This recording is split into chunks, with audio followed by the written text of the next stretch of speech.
This afternoon, people all over the country stopped what they were doing to honor those who gave their lives for our country. While many played taps, their neighbors came out to watch and listen. Those musical tributes, just one way of honoring our heroes as well as their families. New at 11, CBS 17's Bridget Chapman talked to people that took time out today to visit the Raleigh National Cemetery. Bridget. Yes, today is all about honoring and remembering those who made the ultimate sacrifice for our freedoms, and I found out how their stories are impacting future generations. Freedom isn't free. These tombstones serve as a sobering reminder. They wrote a check to the American people, government, to value up to and including their life. Families visited the Raleigh National Cemetery to pay their respects this Memorial Day.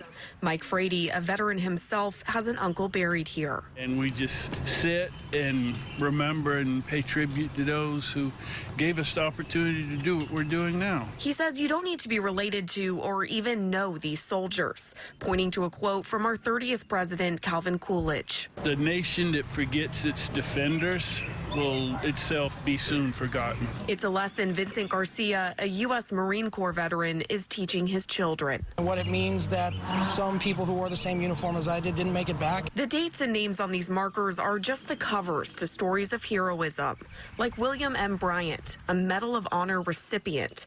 Records show he ran through heavy enemy fire and fought off an attack to save his men, ultimately sacrificing his own life. We stopped by and paid our respects there. There's a gravestone here for one of the first African-American women to serve overseas in the military.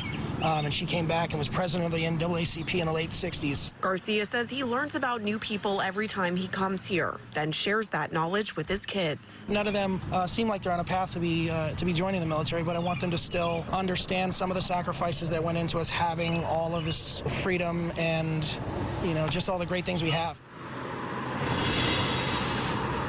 If you ever want to come by for a visit, the cemetery is open from sunrise to sunset. Live in Raleigh, Bridget Chapman, CBS 17 News.